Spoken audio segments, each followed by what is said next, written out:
Diz assim, e se a minha versão for diferente da sua, não tem problema nenhum. Isso é beleza, isso é bênção do Senhor. Vamos lá.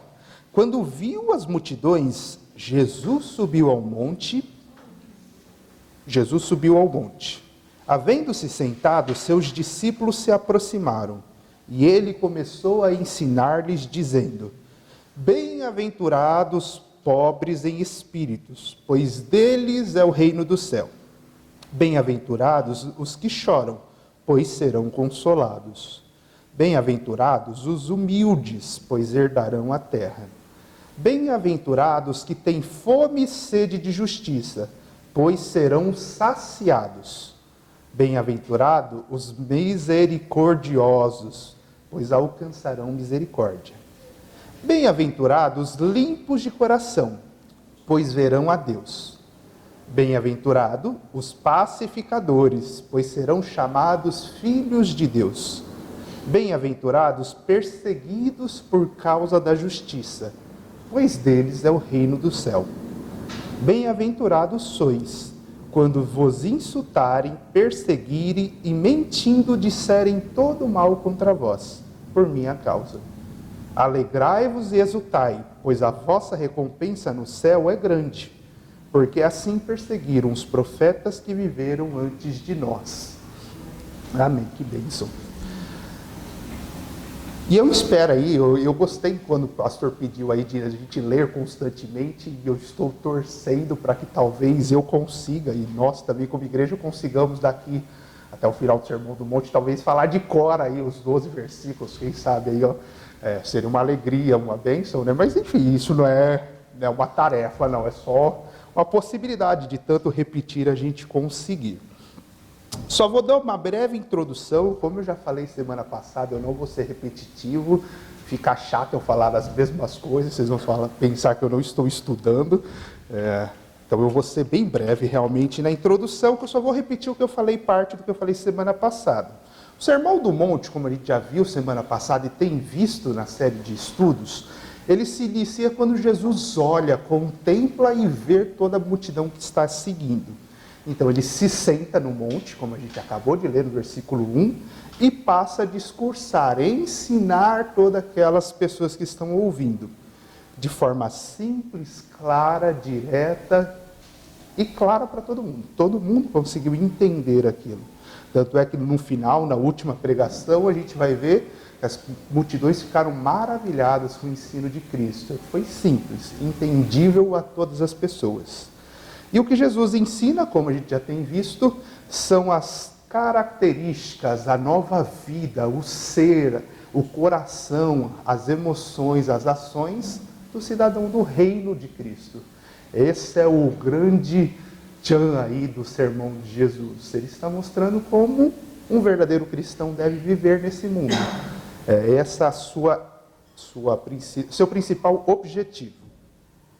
Então hoje eu queria trazer a quinta parte aí do Sermão do Monte, a quinta bem-aventurança, que é o que a gente vai falar hoje realmente, continuar vendo essas características.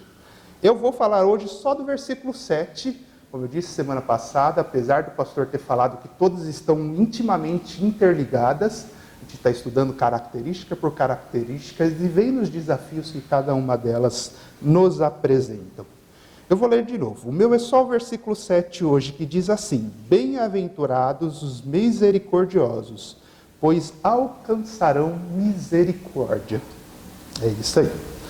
Eu vou tentar fazer um estudo hoje um pouco diferente de semana passada. Semana passada a gente foi lendo palavrinha por palavrinha. Hoje eu vou fazer diferente. Eu fui abençoado de novo pelo pastor Messias com um texto super simples. Vocês leem e claramente vocês sabem o que precisam ser feitos. Feliz, como a gente já viu aí, e eu lembro de semana passada ter usado o exemplo de uma criança que quer contar para os seus pais ou para os seus tios quando encontra um inseto grande. Lembram? Eu achei um insetinho grande, maior de grande. Que é aquela ideia de que bem-aventurado é super feliz, é uma pessoa extremamente feliz. São os misericordiosos, aqueles que agem com misericórdia, porque eles alcançarão misericórdia. É um texto simples, fácil de ser exposto. Então eu não vou hoje ir palavra por palavra. Vou tentar fazer uma outra forma aqui. Se der errado, depois vocês vêm me falar, olha, não entendi nada, por favor me explique, que aí eu melhoro, tá bom? Então, fica aí. Eu vou trabalhar duas questões hoje em cima dessa passagem, vou tentar trazer as minhas aplicações. A primeira questão que eu quero abordar é uma que o pastor Messias já trouxe, acho que na segunda mensagem. Quando a gente estuda as bem-aventuranças, a gente fala que elas estão super interligadas e tudo mais, mas nem sempre isso fica tão claro. E aí eu queria, com o versículo 7 hoje, talvez demonstrar como essas características estão interligadas.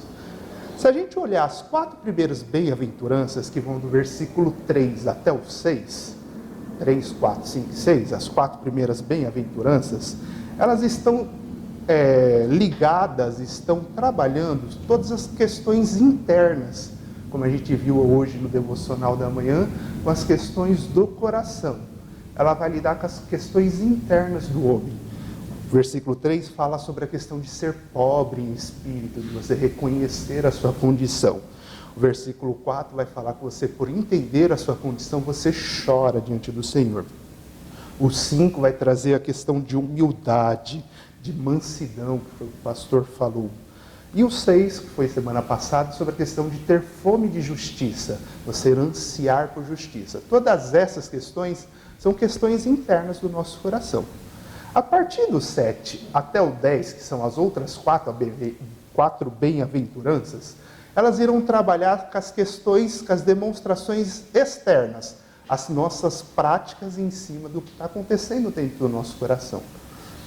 Dessa forma, eu poderia dizer que as bem-aventuranças são como cascatas, elas andam como sanduíche, como bolacha aí, como o Dir disse numa quarta-feira, chocolícia, é isso? Chocolícia. São 2 bolachas com recheio no meio. Então o versículo 3 vai falar sobre os pobres em espírito.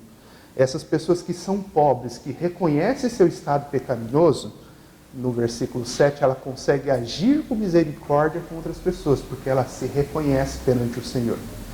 No versículo 4, essas pessoas que entendem quem são e choram pela condição pecaminosa dela e da humanidade, ela faz um par com o versículo 8. Desse sentido, eles são limpos de coração, porque eles entendem quem são e choram diante do Senhor. Assim, os que procuram ser mansos, no versículo 5, irão procurar praticar a paz o tempo todo, fazendo o parzinho com o versículo 9. E por fim, os que têm fome e sede de justiça, que é o versículo 6 de semana passada, estão dispostos a viver uma vida que, se preciso for, pagarão e sofrerão as consequências de serem perseguidos pela justiça de Deus. Versículo 10. Então elas estão interligadas dessa forma. O 5 com 7. O 3 com 7. O 4 com 8. O 5 com 9. E o 6 com 10. Cada uma delas mostra a questão interna e a prática. E hoje eu vou falar sobre a questão prática do versículo 7. De ser misericordioso, como a gente pode praticar. Então essa é a primeira questão que eu queria trazer. A segunda questão, que é onde eu vou gastar a maior parte do meu tempo, então vou beber água, é a questão fundamental do meu versículo. Nós precisamos entender o que é ser misericordioso, o que é agir com misericórdia. Acho que esse é o grande ponto e a grande chave aí do meu texto aí, apesar de ser simples, que a gente precisa entender para colocar em prática. O que significa ser misericordioso? O que significa agir com misericórdia? Então, entender esse conceito vai nos facilitar a sermos misericordiosos no dia a dia. Eu falei agora o que significa ser misericordioso, estava lembrando do EBT, que eu já ia perguntar para o irmão aqui, eu olhei um aqui já ia falar, ô Wilson, responde aí. Mas não vai acontecer, Wilson, fica em paz. Mas acho que essa é a grande questão, o que é ser misericordioso? O que é misericórdia? Porque são palavras e jargões que a gente usa, faz parte do vocabulário cristão, mas muitas vezes a gente não consegue, não sabe expressar e definir ou colocar de modo prático. Foi um pouco do nosso debate de hoje de manhã aí sobre a questão do discipulado, né? Todo mundo fala, mas às vezes a gente não sabe definir muito bem como colocar isso em prática, né? Então vamos lá, eu acho que a gente poderia definir misericórdia em dois aspectos, em dois sentidos. E aí eu vou tentar explicá-los agora. Se a gente observar toda a Bíblia, eu diria que tem dois principais aspectos de ser misericordioso. O primeiro sentido é que, de certa forma, misericórdia significa reter a merecida punição dos seus ofensores. Vou repetir. Misericórdia significa reter a merecida punição de seus ofensores. Ou seja, é não fazer ou não dar a punição merecida que aquela pessoa merece. Para tentar deixar de uma forma mais clara, eu vou dar um exemplo. É você não disciplinar o seu filho ou o seu sobrinho, que é o meu caso, eu não tenho filho, então sobrinho, é você não disciplinar o seu filho ou o seu sobrinho quando ele claramente desobedece uma ordem clara que foi dada a ele. Então, misericórdia é você não dar uma punição para o seu filho, ou não disciplinar o seu filho, o seu sobrinho, o seu amigo, quando ele claramente desobedece uma ordem que foi dada a ele. Isso é agir com misericórdia. E aí talvez pareça contraditório, né? Como assim você está falando para não disciplinar o meu filho quando ele desobedece? Eu já vou tentar explicar essa questão. Não precisam ficar me olhando feio, não, que eu já vou explicar. Não estou falando para ninguém não disciplinar seus filhos. Mas é, às vezes, agir com misericórdia e ensinar de outra forma. Então, vamos lá. Nesse aspecto de misericórdia, sendo exposto por toda a Bíblia, a gente vê isso acontecendo vez após vez. Pessoas agindo pecaminosamente e não recebendo a punição merecida. Quando a gente lê, e não sei se você já teve a incrível experiência de ler todo o Antigo Testamento, isso fica muito claro.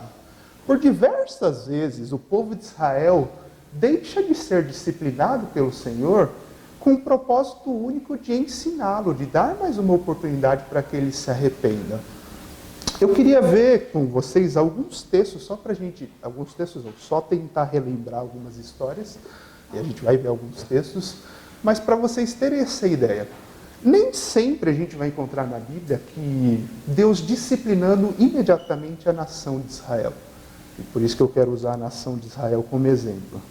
Por diversas vezes nas Escrituras, no Antigo Testamento, você vai ver o Senhor dando uma ordem para o povo de Israel, como, por exemplo, não adore outros deuses, deixem de seguir e adorar outros deuses, cultuar outras pessoas, ou não se casem com mulheres estrangeiras, porque elas desviarão ao seu coração.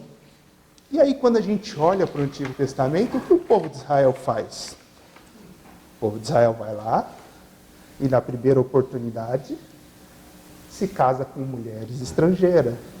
Na primeira oportunidade, se vocês lembrarem, por exemplo, no Monte Sinai, Moisés sobe para pegar as tábuas da lei com o Senhor, fica 40 dias e 40 noites lá, sem comer, esperando o Senhor escrever os 10 mandamentos. E o que a nação de Israel está fazendo lá embaixo? Qual é o pedido dela? Arão, eu não sei o que aconteceu com Moisés, talvez ele tenha morrido lá em cima. Então, faz alguma coisa aí, produz um Deus aí para a gente adorá-lo. E aí Arão, sabiamente, pega o bezerro de ouro, pega o ouro que a nação traz, segundo ele, joga no fogo. Como eu disse, eu trabalho com caldeiraria, eu nunca vi ferro jogado no ouro virado um bezerro, né? Mas enfim, é o que Arão fala, ele pega todo aquele ouro, molda e transforma num bezerro e o povo começa a adorar. E qual é a resposta do Senhor para eles? Para Moisés, ele fala, Senhor, vou destruir todo mundo. Moisés fala, não, Senhor, não faça isso, pelo amor de Deus. O Senhor, tá bom, não vou destruir. O Senhor age com misericórdia. Se a gente ver e continuar andando por todas as Escrituras, a gente vai ver no Antigo Testamento diversas vezes isso acontecendo. O Senhor chama e alerta por diversas vezes o povo sem discipliná-lo, com o simples objetivo de chamar a atenção, de demonstrar misericórdia. E aí eu queria relembrar um texto, e a gente já vai abrir lá em Gênesis, pode ir lá para Gênesis, que foi o que a gente estudou mais recentemente. Gênesis 11.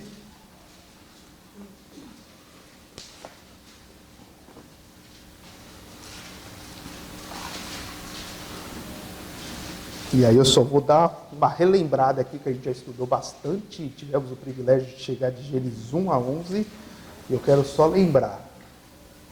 Eu vou começar relembrando a partir do dilúvio. O povo, aquela nação que estava se multiplicando, o pecado se estendeu de uma forma tão gigantesca que as pessoas estavam tão afastadas do Senhor que o Senhor decide destruir toda a humanidade de uma vez só. E ele olha para aquele mundo e encontra um justo, que é Noé. Ele decide salvar aquele justo e sua família, pedindo para construir a arca, e manda o dilúvio, acaba com toda a humanidade, com todos os animais da terra. E provavelmente você já leu essa história, sabe muito bem a narrativa, mas a expectativa quando eu leio Gênesis é, beleza, o povo viu o poder do Senhor. Então depois que eles saírem da arca, eles vão viver uma vida de corrupção. Não, a expectativa é o contrário, né? Agora a gente vai seguir e viver uma vida perfeita perante o Senhor. É um Deus poderoso que destrói a humanidade. E ele fala sério quando ele dá alguns mandamentos para a gente viver uma vida santa. E aí você vai continuando lendo, você lê o capítulo 9, e aí você descobre um rapaz, um senhor que obedece ao Senhor e que planta uma vinha e se embebeda e cai, como o Odir trouxe naquela questão, e traz vergonha para si. Seguindo o texto, você vê um filho que vê a nudez do seu pai e tira chacota, desrespeita o seu pai. A gente vê no capítulo 10, a nação se multiplicando, crescendo. E eu lembro de ter falado no versículo 8 do capítulo 10, de um rapaz, Nimrod, que é conhecido pela sua brutalidade, constrói os seus reinos, as suas cidades em cima da brutalidade. E aí a pergunta que fica, cadê aquele povo que acabou de passar pelo dilúvio?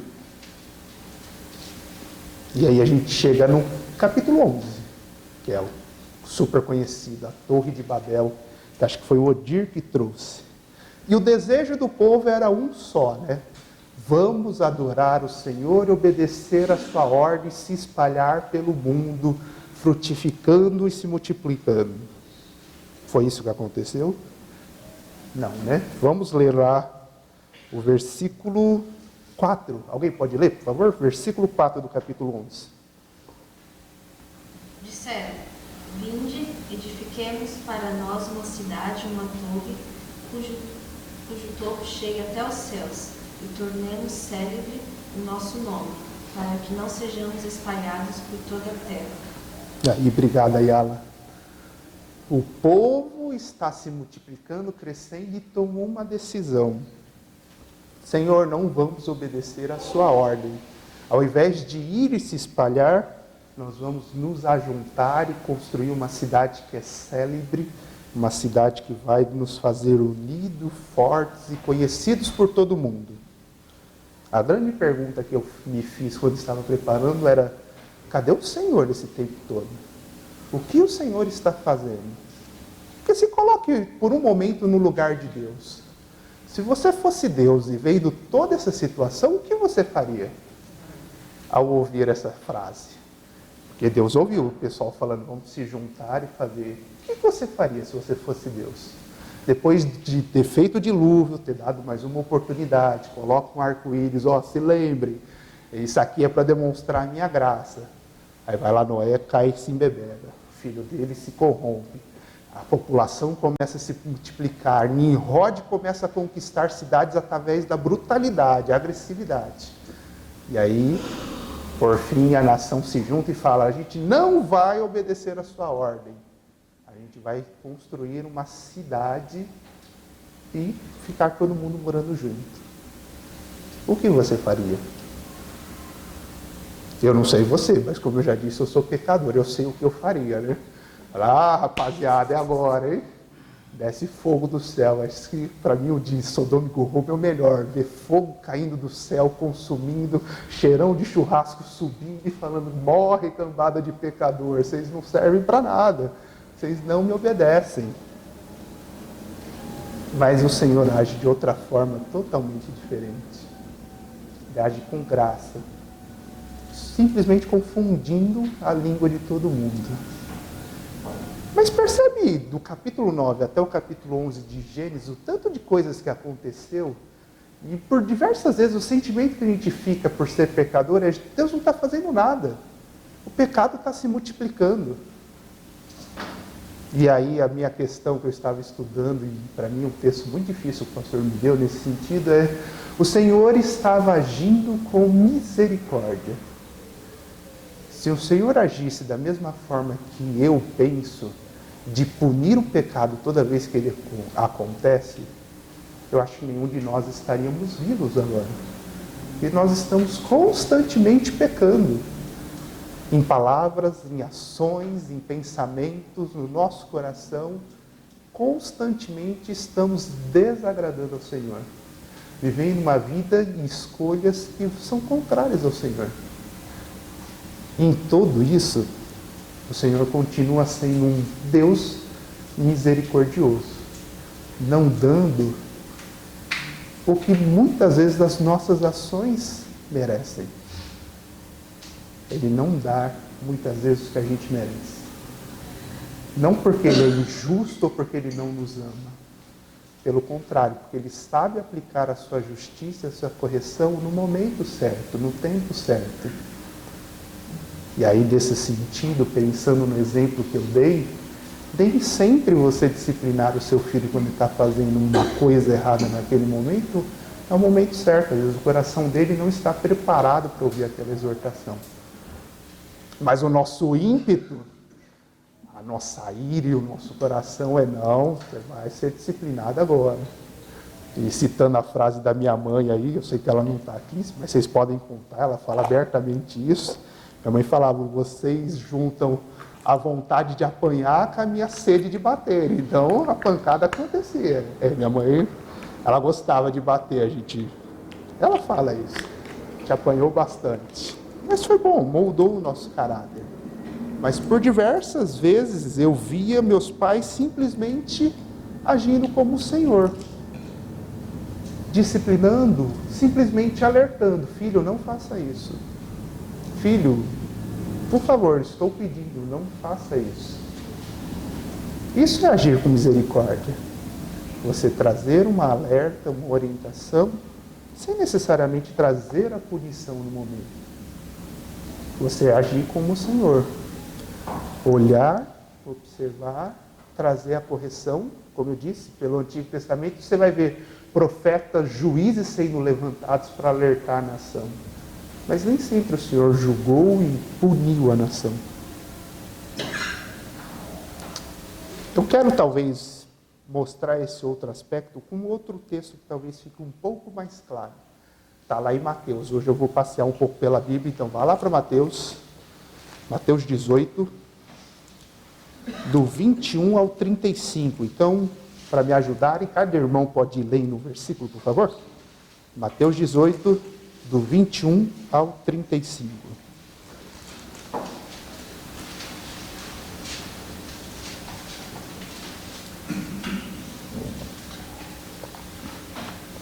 Então Pedro, aproximando-se, lhe perguntou: Senhor, até quantas vezes meu irmão pecará contra mim, que eu lhe perdoe? Até 7 vezes?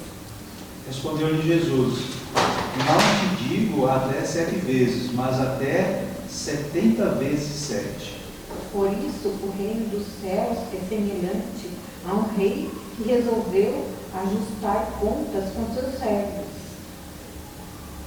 E passando a fazê-lo, trouxeram-lhe um que lhe devia 10.000 talentos.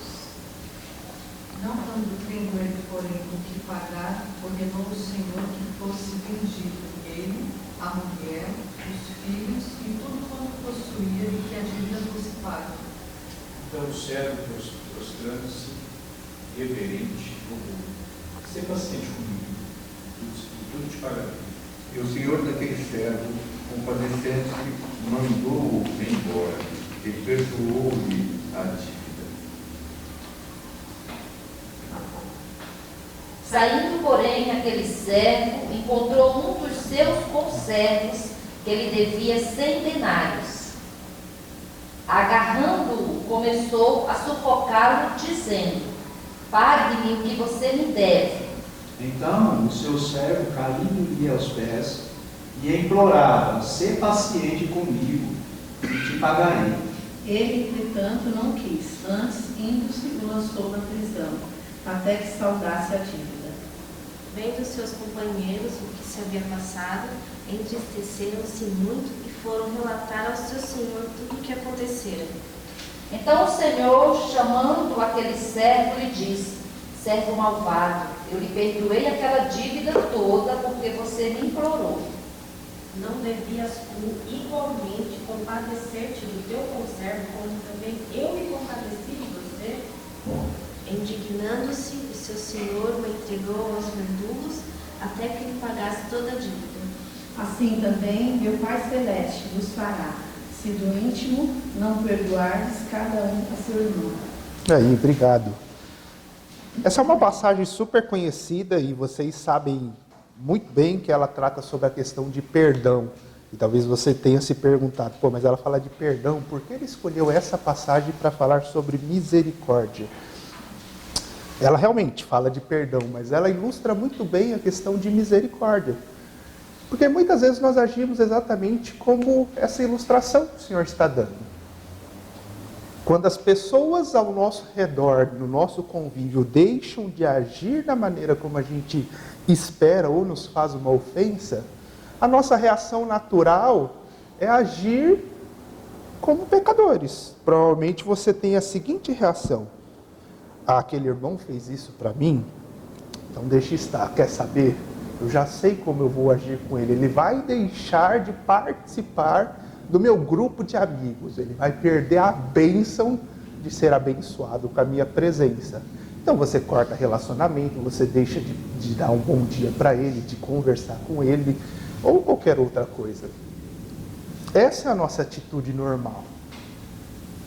Mas por que esse texto de Mateus 18, para mim, pode ser muito bem aplicado na questão de misericórdia? Porque muitas vezes a gente age como esse conservo. A gente esquece que os nossos pecados, como a gente viu no versículo 3 do Sermão do Monte, que a gente é pobre de espírito, a gente é podre, a gente não tem nada de valor para se apresentar diante do Senhor. E assim como esse servo na parábola aqui de Jesus, na ilustração, foi perdoado de uma dívida gigantesca, a gente sai alegre e saltitante, com um sorriso no rosto. Mas quando o irmão nos ofende, a nossa reação natural é agir como esse conservo, é tacar na prisão. Não porque a gente não tem esse poder, mas é fazer de tudo para aquele irmão entender que ele me fez sofrer, que ele me ofendeu, que ele me machucou. A gente age na base da justiça, do olho por olho e dente por dente. Mas esquece que o Senhor age com misericórdia conosco. Essa grande ilustração de Jesus pode ser muito bem aplicada aqui na questão de misericórdia.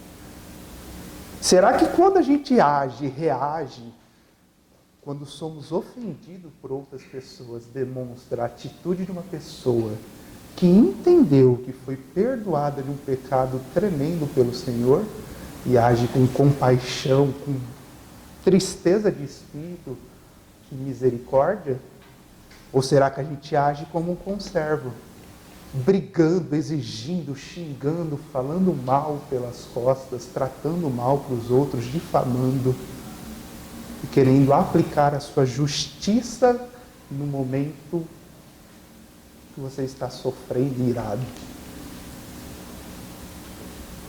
Se você for se autoanalisar, você diria que nas situações onde você é ofendido, e nós somos ofendidos constantemente por diversas pessoas, você diria que algumas vezes você tem escolhido agir com misericórdia, não reagir, talvez na maneira que a pessoa mereça, e sofrer o dano, assim como o Senhor age com misericórdia conosco?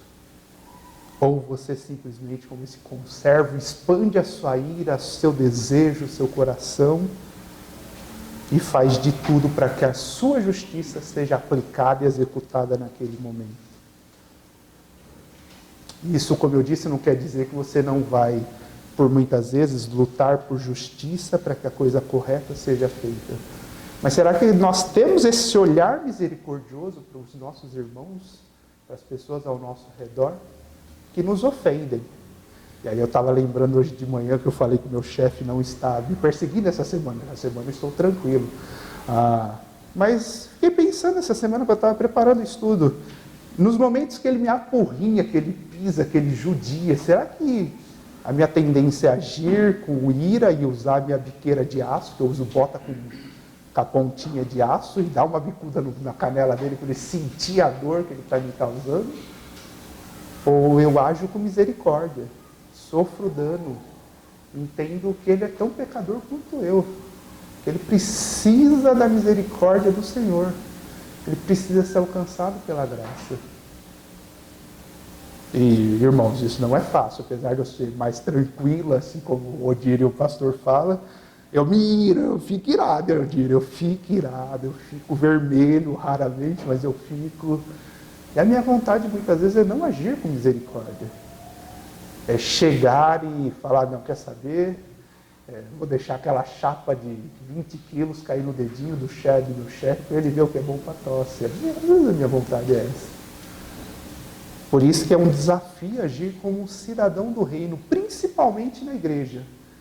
Que a gente está convivendo mais intimamente, de forma mais repetitivamente, constantemente, né? A gente se encontra sempre. Muitos a gente encontra de segunda, de quarta, de sábado, de domingo. É muito fácil a gente ver as falhas dos nossos irmãos. É muito fácil a gente enxergar os erros dos nossos irmãos. E aí o primeiro desafio, que é o primeiro sentido de misericórdia, é quando você ver as falhas do seu irmão, você tem agido como? Com misericórdia, às vezes sofrendo ofensa, como o Senhor age conosco, ou agindo com dureza, com a sua justiça, falando mal, prejudicando, evitando a pessoa. Você diria que você age com misericórdia? Esse é o primeiro sentido. O segundo sentido, e eu acho que esse primeiro vocês já tinham ouvido, o segundo sentido, quando eu estava estudando, ele é menos falado e eu acho tão fantástico quanto o primeiro. Ele é um pouco mais amplo, um conceito um pouco maior de misericórdia, mas muito visto na Bíblia também. O segundo sentido, eu diria que misericórdia significa socorrer os necessitados que não podem se autoajudar. Vou repetir. No segundo sentido, que é o sentido mais amplo de misericórdia, eu diria que misericórdia significa socorrer os necessitados que não podem se autoajudar. E se fosse dar um exemplo, é você ver alguém perdido, machucado, sofrendo, e ir ao seu encontro fazendo todo o possível para ajudá-lo. Vou repetir o meu exemplo. É você ver alguém sofrendo, passando uma necessidade, perdido, machucado, e você ir ao encontro dele fazendo todo o possível que você consegue para tentar ajudá-lo, para tentar restaurá-lo. E esse é muito gostoso também, muito difícil. E eu quero dar alguns exemplos. Eu não sei se já aconteceu com vocês, mas eu e a Jéssica costumamos participar, tentamos pelo menos participar de todas as atividades da igreja, o máximo possível. Nem sempre isso é possível. Às vezes a gente está cansado, às vezes a gente não tem dinheiro, às vezes a gente não tem condições de vir.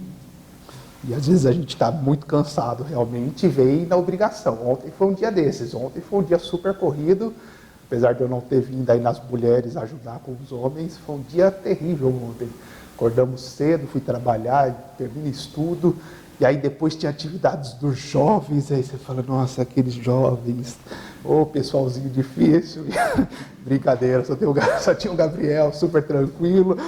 Acabou 9 horas o culto, a gente foi para casa, foi nada, né? A gente saiu para comer ainda, chega mais de meia-noite em casa, aí você fala, amanhã tem RBD, que beleza, hein? Você fala, cadê o pastor Messias nessa hora para ele ficar dormindo até as 10 hoje e não ir? A gente gosta de participar, mas às vezes a gente está cansado.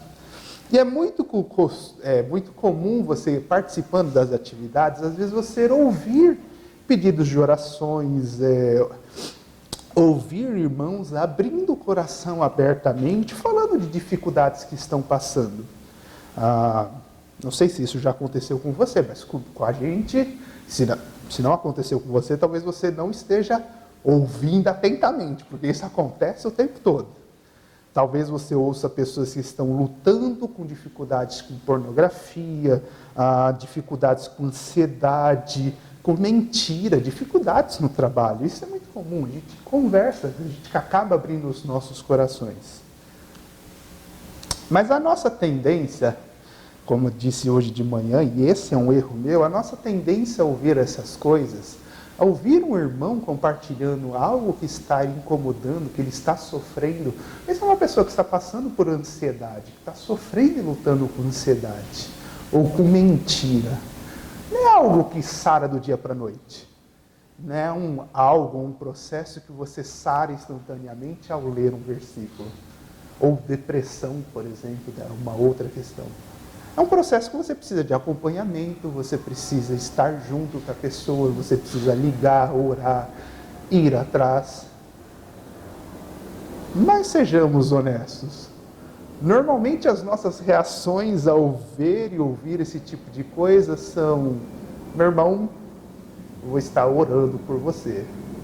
E talvez você ore 1 ou 2 dias e aquilo se perde na sua rotina do seu dia a dia, na sua rotina do trabalho, e você não se importa mais no sentido de agir e ajudar o seu irmão.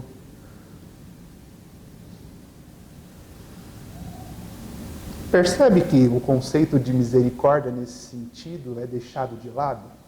Porque se o segundo sentido de misericórdia é você agir para ajudar e fazer todo o possível de alguém que está sofrendo e precisando de necessidade, quando nós ouvimos alguém compartilhando um pedido, algo do seu coração, e não fazemos nada para ajudar, nós estamos deixando de ser misericordiosos com essa pessoa, estamos deixando de oferecer todos os nossos recursos para estar com essa pessoa. E aí, nesse sentido, eu creio que quando Jesus trouxe essa bem-aventurança, ele estava querendo chacoalhar eu e você. E aí hoje eu queria, nesse momento, queria ter a voz do pastor Messias e dar aquele berro de tipo, mas não sou assim. Eu diria que as escrituras estão nos chacoalhando, falando: não, meu irmão, você não deve falar apenas que você vai orar por aquela pessoa. Você deve, e aí eu vou ler uma frase que para mim resumiu muito esse conceito de misericórdia. Você deve arregaçar as mangas, curvar os seus joelhos e daí fazer o possível para restaurar a dignidade da pessoa em questão que foi debilitada. Você tem que mover todos os seus bens, todo o seu ser para tentar ajudar aquela pessoa. Eu fico lendo o Novo Testamento e fico me perguntando, se Jesus agisse da forma como nós agimos quando ouvimos pessoas compartilhando os problemas, acho que os evangelhos teriam poucas coisas a serem relatadas, né?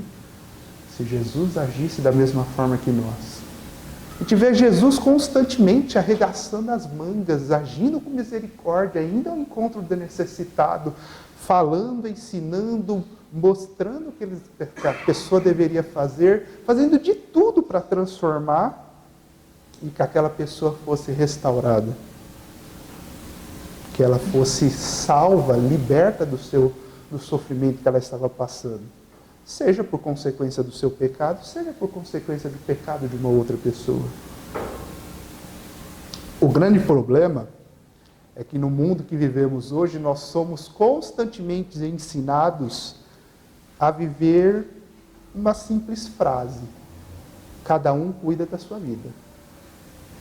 Ou uma outra frase muito comum em briga de marido e mulher não se mete a colher.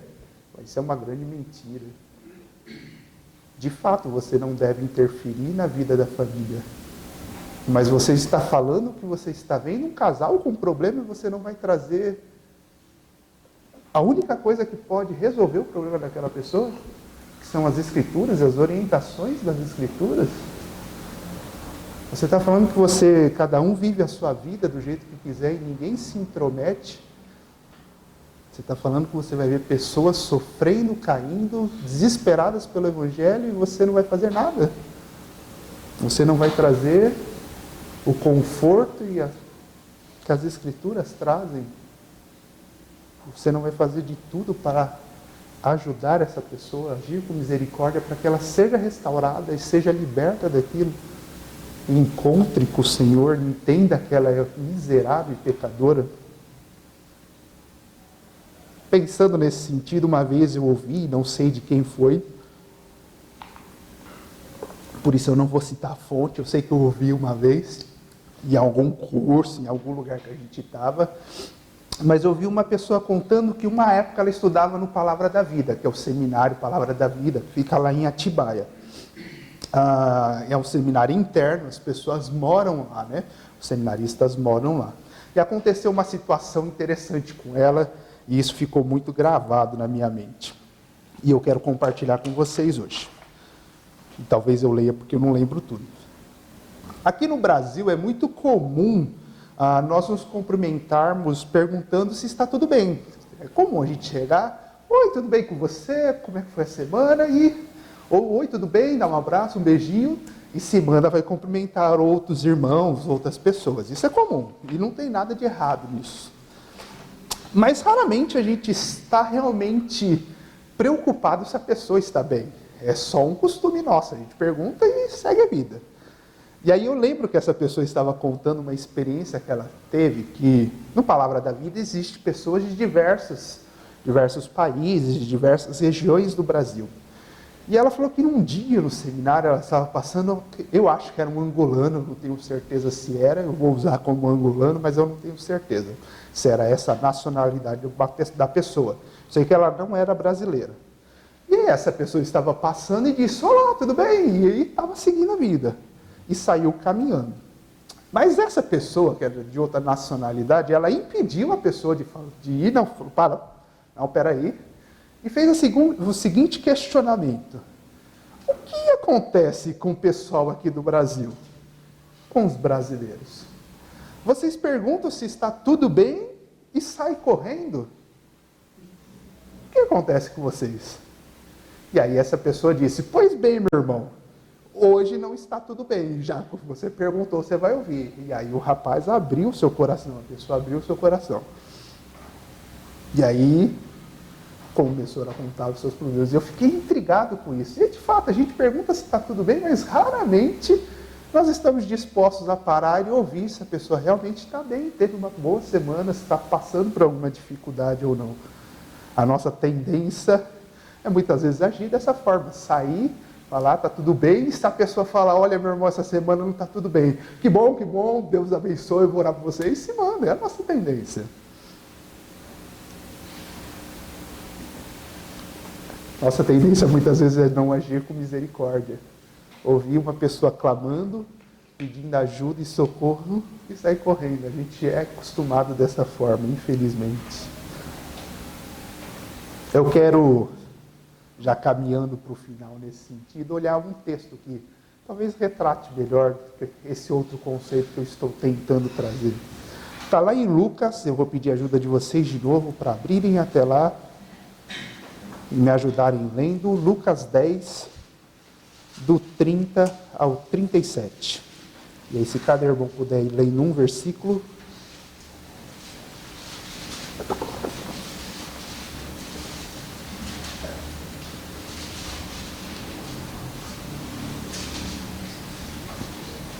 Lucas 10, do 30 ao 37.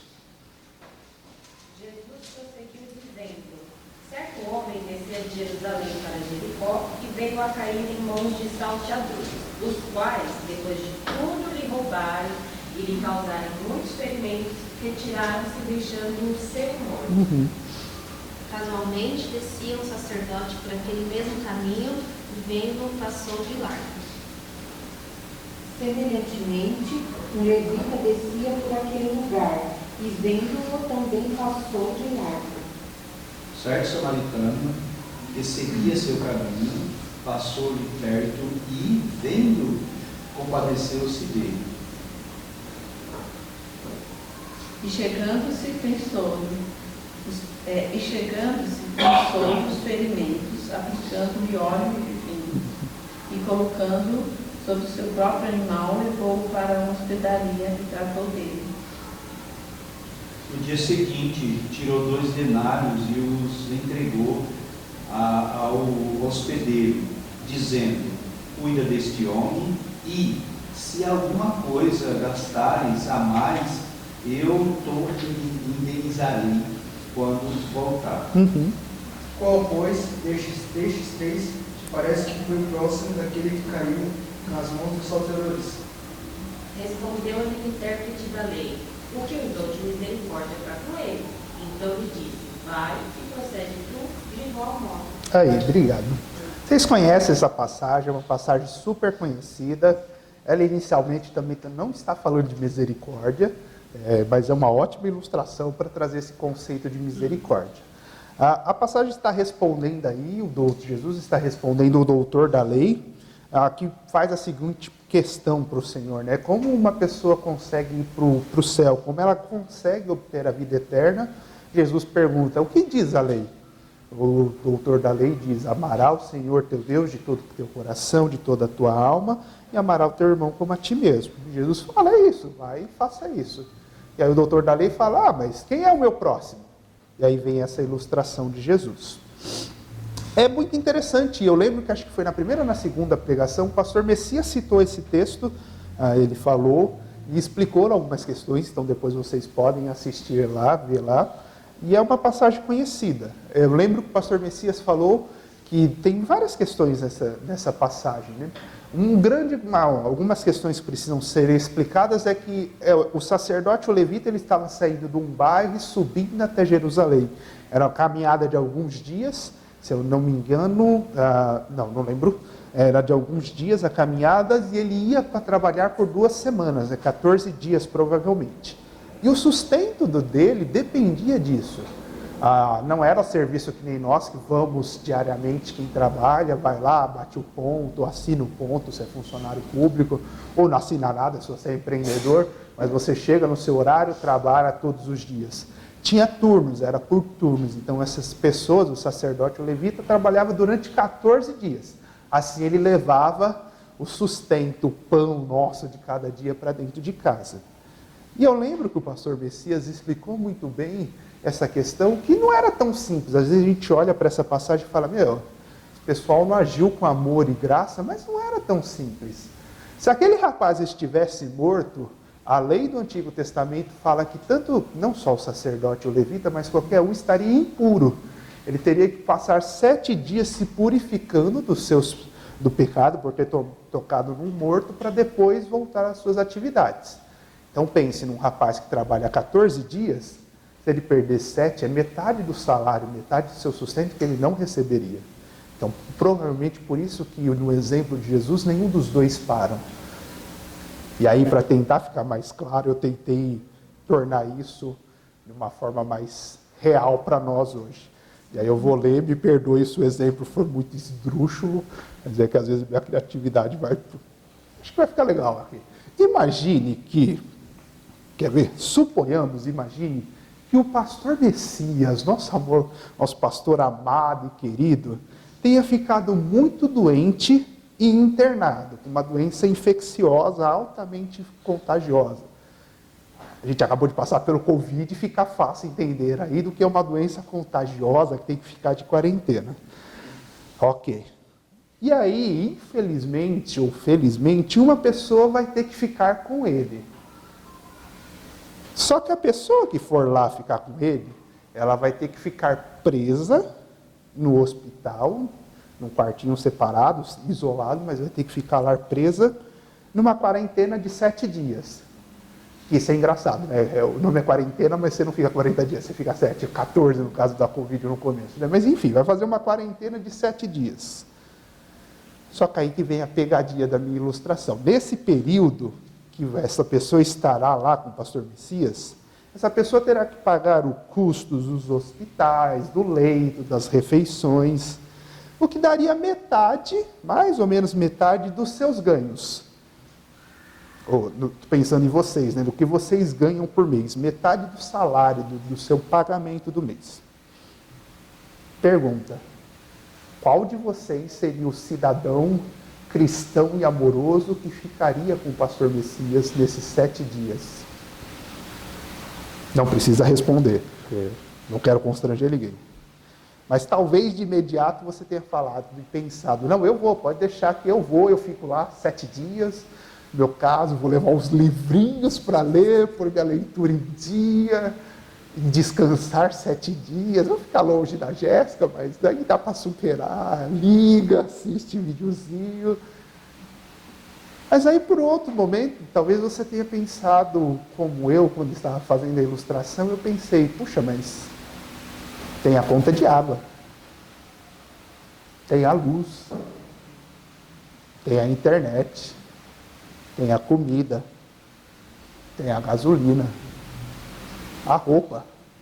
Perder metade do meu salário, o que isso faria no mês? Eu deixaria diversas contas. No caso do Wilson, sair um cartão de crédito ia ficar para trás, hein, Wilson? Imagine. Não é uma decisão tão simples de tomar. E talvez a sua resposta, considerando tudo isso, seja: pastor Messias tem esposa para essas horas, né? Como se diz no altar, é na doença e na saúde. Então, ela que vá. E isso foi brincadeira que eu quis fazer aqui. Eu sei que nenhum de vocês pensou isso. Mas percebe como é difícil tomar essa decisão de sacrificar os nossos recursos para ficar com uma pessoa por um período? É a decisão que esse sacerdote, esse levita tinha que tomar. Vou tocar no morto, não sei se está morto, mas se tiver, vou perder metade do meu sustento. Ou vou fingir que não vi, tem ninguém aqui, vou seguir e ir embora. Como eu disse lá no começo, misericórdia, nesse segundo sentido, é você arregaçar as mangas e se importar com a pessoa que está sofrendo, doente, machucada, e fazer de tudo para tentar restaurar a vida daquela pessoa. E por que eu escolhi esse texto?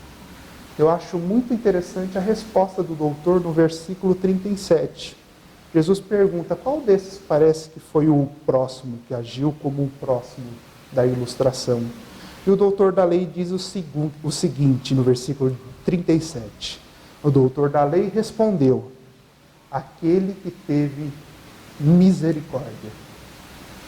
O doutor da lei entendeu que agir com misericórdia é você dispor dos seus recursos, do seu tempo, sacrificar, se preciso for, até metade do seu salário, a fim de que a outra pessoa seja restaurada, seja inteiramente restaurada ao Senhor. Nesse sentido, a gente deveria se perguntar, e eu tenho me perguntado, se eu tenho agido com misericórdia.